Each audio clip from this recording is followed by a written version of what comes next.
Elijah message prepares for the end of the exile of the 12 tribes.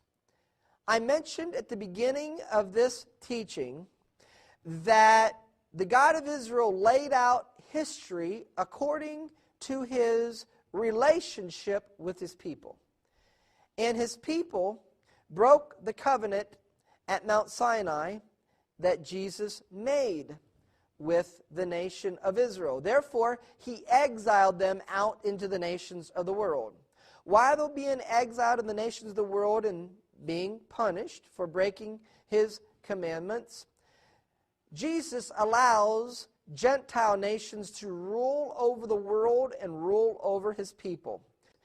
The Gentile nations of the world are only given the duration of time of the nations of Israel's judgment to rule and reign in the earth. When the judgment of his people, when that time frame is over, the nations of the world will be judged and will fall. He will gather his people from exile and set up a kingdom and rule and reign with them. That transition time is what we call the tribulation.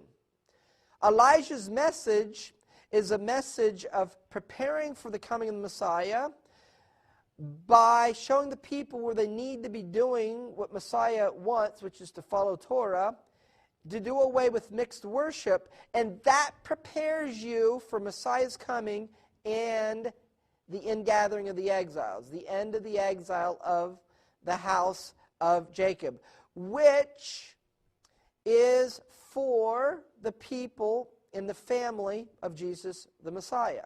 He redeems his family.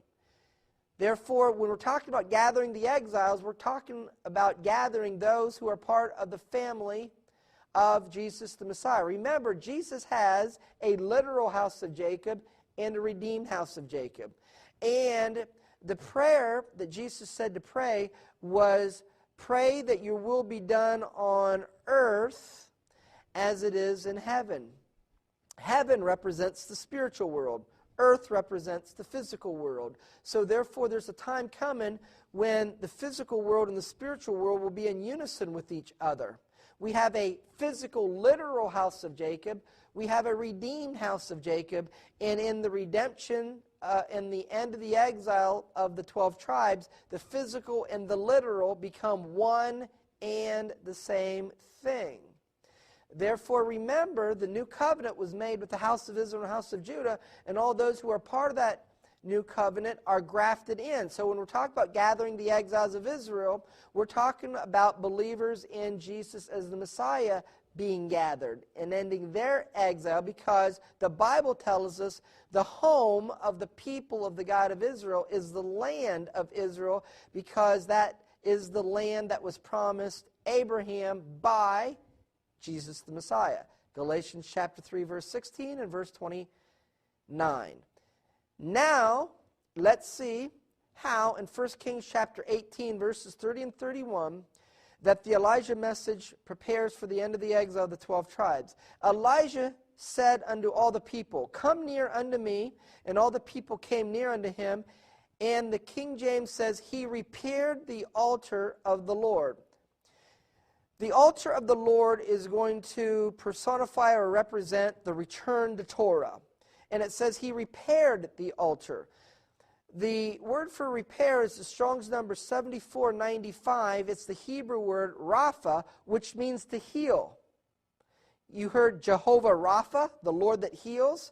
What it literally says is he healed the altar. Now, how can you heal an altar?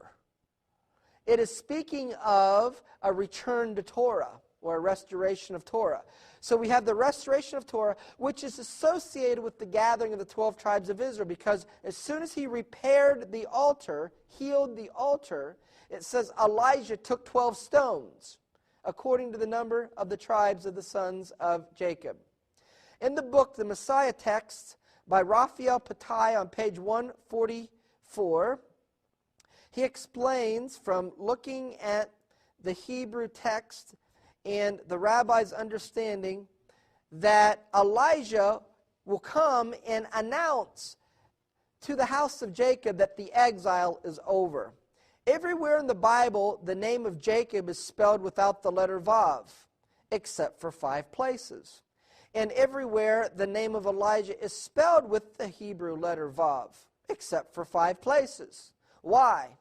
To teach you that Elijah will come and redeem the seed of Jacob, and to announce the redemption of the world to his children.